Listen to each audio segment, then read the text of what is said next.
Vous avez déjà connu ces relations dans lesquelles vous n'arrivez pas tout à fait à être à l'aise, ni tout à fait à être vous-même, comme si quelque chose clochait dans la dynamique de votre relation. Ça peut aussi bien s'appliquer à des relations amicales ou amoureuses qu'à des relations familiales ou professionnelles d'ailleurs. Bien que nous ayons fondamentalement besoin de relationner et d'interagir les uns avec les autres, il n'est pas rare que ces relations nous fassent souffrir de par la dynamique sur laquelle elles reposent. On parle alors de relations toxiques, de relations malsaines, mais parfois il n'est pas facile de réussir à identifier les dynamiques toxiques sur lesquelles reposent nos relations. L'une des raisons à ça, c'est souvent par habitude ou par reproduction des fonctionnements relationnels avec lesquels on a grandi. Si j'ai été habituée à me faire crier dessus toute ma vie par mes parents, il n'est pas impossible qu'une fois à l'âge adulte, lorsque mon manager me criera dessus, je trouve ça normal et je fasse l'impasse dessus. Si ça vous intéresse d'approfondir les raisons pour lesquelles on a tendance à banaliser les relations toxiques, j'en ai fait une vidéo complète sur ma chaîne. Je vous invite vraiment à aller la voir après cette vidéo, je vous mets le lien en description. Et dans cette vidéo, justement, je vous disais qu'il pourrait être intéressant que j'essaye de vous faire une liste subjective des comportements ou des actions que j'estime être toxiques dans les relations. Car beaucoup de comportements malsains et toxiques ont été banalisés par les anciennes générations qui n'avaient pas la même mentalité que nous et qui avaient un rapport à la santé mentale et au bien-être qui était différent du nôtre. Et dans une société qui tend à faire évoluer notre rapport au bien-être et à l'importance de prendre soin de sa santé mentale, je trouve ça important de s'attarder sur les relations qui constituent notre vie et qui, on le sait aujourd'hui, ont un impact fondamental sur notre santé mentale. Bienvenue à tous, moi c'est Alice et je parle sur mon compte de santé mentale et de dynamique relationnelle puisque c'est des sujets qui m'intéressent et sur lesquels j'ai envie de déstigmatiser certains tabous. Si tu me suis déjà, tu sais que j'ai eu des gros problèmes de santé mentale qui m'ont conduite vers une vie assez chaotique. Aujourd'hui ça va beaucoup mieux, j'ai notamment réussi à stabiliser mon trouble borderline et l'une des choses qui a notamment énormément changé depuis que je vais mieux, c'est ma façon de m'entourer sur le plan relationnel. Pour en savoir plus, je t'invite à aller voir la vidéo sur laquelle je te raconte mon histoire et mon parcours, ainsi que la vidéo où je te raconte comment j'ai réussi à stabiliser mon trouble borderline. Pareil, je te mets les liens en description. Tu verras qu'il y a un vrai lien de corrélation, à mon sens, entre nos relations et notre état mental. On ne peut pas, selon moi, guérir si on est entouré que de relations malveillantes, ou du moins c'est très difficile. Donc dans cette vidéo, je vais te partager 5 exemples de comportements ou d'actions que je trouve toxiques dans les relations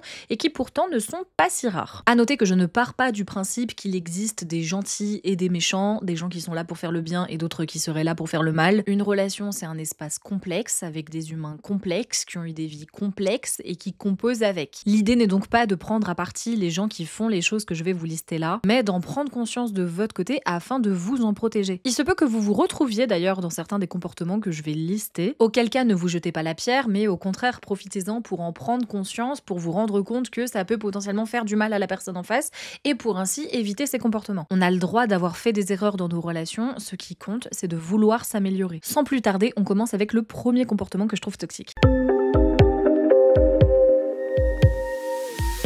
La première chose que je trouve toxique dans les relations, c'est l'humour caustique, l'humour mordant. Vous savez, c'est toutes ces petites réflexions, ces petits pics qui sont lancés pour vous blesser, mais qu'on fait passer sous le ton de l'humour. On vous fait une remarque qui se veut humoristique, mais qui en réalité vous blesse ou vous met mal à l'aise. Et si vous avez le malheur de réagir face à ça en faisant comprendre que ça vous blesse, souvent vous aurez droit à cette réaction universelle que je trouve hyper malveillante. Oh là là, mais je rigole, mais ça y est, mais t'as pas d'humour ou quoi? On peut plus rigoler ou? Je suis certaine que vous avez déjà entendu cette phrase, et pour moi c'est comme se prendre un +4 sur un +4 au Uno. C'est-à-dire qu'en plus de vous envoyer un pic méchant, la personne vous fait croire que le problème vient de vous et de votre manque d'humour si vous n'arrivez pas à accepter sa réflexion. C'est perverse, mais c'est une façon de ne pas se remettre en question et de quand même pouvoir dire la phrase piquante qu'on avait envie de dire. Et on la masque sur le ton de l'humour pour mieux la faire avaler, car on veut éviter les représailles. Le résultat, c'est quoi? On se décharge de notre réflexion en blessant l'autre, mais peu importe parce que c'était dit avec humour. Alors il faudrait quand même vachement manquer de légèreté pour ne pas rigoler avec nous sur ce point. C'est un comportement que je trouve très toxique et qui passe assez souvent inaperçu malheureusement.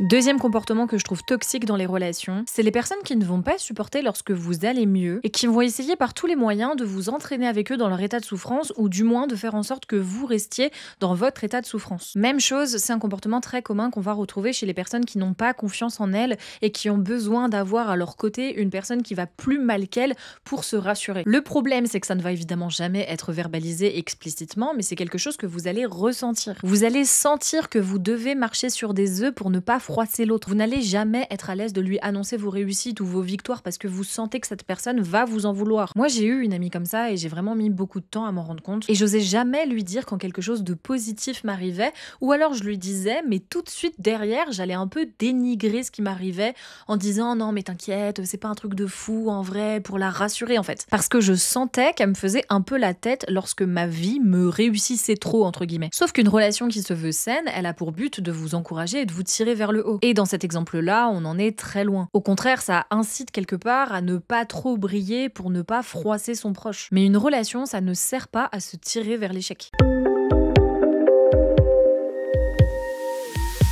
Troisième chose que je trouve toxique, c'est les personnes qui ont malheureusement du mal à communiquer ce qu'elles ressentent et qui, lorsqu'elles sont blessées par quelqu'un, plutôt que de réussir à communiquer calmement sur ce qu'elles ressentent, vont punir la personne par le silence. En anglais, on appelle ça le silent treatment et ça correspond au fait de faire un traitement silencieux à une personne à laquelle on en veut. C'est une façon de lui faire comprendre qu'on n'a pas aimé quelque chose mais sans lui dire. À ce moment-là, la personne ne va plus répondre à vos messages ni à vos appels et si vous vous croisez dans la vraie vie, elle risque très fortement de vous ignorer et de faire comme si vous n'existiez pas dans le but de vous blesser. Alors effectivement, il se peut que la personne soit elle-même blessée et qu'elle n'arrive pas à vous parler tout de suite, qu'elle ait besoin d'un peu de temps, etc. Mais selon la manière dont c'est fait, on peut très rapidement partir dans des dynamiques toxiques. Car l'autre va s'inquiéter, se poser des questions, chercher à comprendre. Et en face, la seule réponse qu'il aura, ce sera le silence et l'ignorance. Et parfois, ça peut durer des semaines, voire des mois. Et c'est pas sain, parce que parfois, c'est des schémas qui se répètent au fur et à mesure des relations. Ce qu'il faudrait faire à la place, c'est accepter d'entamer une discussion malgré les émotions qui sont en jeu. Car ça peut vraiment faire douter de soi que de se faire ignorer par quelqu'un. Surtout que pour ceux qui ont déjà vécu des situations similaires, on sait que la plupart du temps, c'est des situations dans lesquelles nous-mêmes,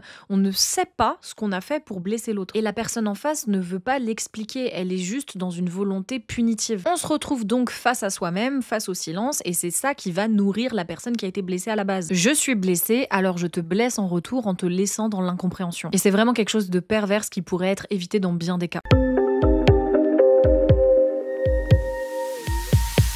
Quatrième comportement toxique selon moi, ce sont vos proches qui vont décider de rester amis ou en contact avec des personnes qui vous ont brisé ou qui ont eu des comportements dangereux avec vous, voire même qui vous ont agressé, qui ont été nocifs ou qui ont même fait des choses illégales avec vous. Vous savez, c'est ce proche qui va vous dire « Ah non mais à moi il m'a rien fait donc c'est bon, moi je reste pote avec lui ». Et même sans parler d'agression, je trouve ça malsain lorsqu'un proche vous présente une personne, que cette personne finit par faire du mal à votre proche et que vous restiez pote avec ce proche que de base vous connaissez ni d'Ève ni d'Adam. Vous savez, c'est comme les potes ou les familles qui restent en contact avec les ex alors que ça s'est super mal fini ou que ça s'est super mal déroulé pendant la relation entre les deux partenaires. Pour le coup, je parle pas des amis en commun qui doivent prendre parti face à une dispute qui les regarde pas. Non, je parle des amis de l'un des partenaires qui reste ami avec l'autre partenaire alors que de base, ce partenaire, on le connaissait pas, c'était juste le mec ou la meuf de leur pote. Il y a ça et il y a aussi les amis en commun qui ont conscience des maltraitances qu'il y a pu avoir dans la relation mais qui pour autant décident de faire comme si ça n'avait pas existé et restent amis avec tout le monde, même les pires agresseurs. Alors qu'à mon sens, certains comportements, même si on te les a pas fait subir à toi directement, si on les a fait subir à quelqu'un que tu aimes et auquel tu tiens, et ben je trouve ça toxique de ne pas soutenir son ami en restant pote avec cette tierce personne tout en sachant les violences qu'elle a exercées sur notre ami. Je sais que c'est un sujet dissident et que selon le contexte on peut avoir une approche différente, mais il y a un délaissement et un non-soutien que je trouve hyper toxique dans le fait de rester pote avec quelqu'un qui a fait souffrir une personne qu'on aime. Et enfin, cinquième chose que je trouve toxique, c'est les inégalités dans les efforts et les rapports de façon plus générale. Il n'est pas rare de voir des relations dans lesquelles les efforts et les compromis sont unilatérales. Pour construire une relation saine, peu importe la nature de cette relation, il est selon moi important qu'on ait un équilibre à tout point de vue. C'est-à-dire que si l'un s'accorde pour faire un effort sur ce point, alors la prochaine fois, l'autre s'accordera pour faire un effort à son tour. Et dans beaucoup de relations, c'est un principe qui est tout à fait négligé. Ce qui crée des relations asymétriques avec des dynamique de supériorité, de soumission, de pouvoir ou juste d'inégalité de traitement. Et c'est pas normal qu'entre deux personnes, l'une ait tous les avantages de la relation lorsque l'autre doit trimer derrière pour récolter les miettes. Malheureusement, c'est hyper fréquent et on ne s'en rend pas toujours compte, soit parce qu'on est celui qui ne fait jamais d'efforts. Souvent, au plus on est habitué au confort, au moins on se rend compte de notre confort. Ça vaut pour les relations aussi. Si on a l'habitude que ce soit toujours l'autre qui fasse des efforts pour nous, il se peut qu'on ne le voit même plus. Et si c'est pas nous la personne en position de force dans la relation, il se peut qu'on ne le voit pas parce qu'on est habitué à ça et qu'on n'a pas envie de perdre notre relation avec l'autre. Donc on se sacrifie parce qu'on a envie de faire durer la relation. Sauf que pour vivre une relation, il faut être deux personnes à relationner. Et s'il y en a qu'une seule qui s'investit, alors ça peut pas fonctionner sur le long terme. J'en fais appel à votre discernement et à votre jugeote pour remettre dans des contextes appropriés les exemples que j'ai pu donner dans cette vidéo. Il y a des exceptions à tout évidemment, car il existe autant de situations qu'il n'existe de relations. Mais c'est des schémas toxiques fréquents qu'on retrouve dans les relations malveillantes malheureusement. Je vous ai partagé 5 exemples, mais il y a bien évidemment d'autres comportements que je trouve toxiques dans les relations. Dites-moi en commentaire si ce format vous a plu et si vous avez envie que je vous fasse une partie 2 sur le sujet. Abonnez-vous à la chaîne si vous avez aimé cette vidéo et n'hésitez pas à aller voir ma vidéo sur notre rapport aux relations toxiques, le lien est en description. Je vous dis à la semaine prochaine pour une prochaine vidéo et prenez soin de vous.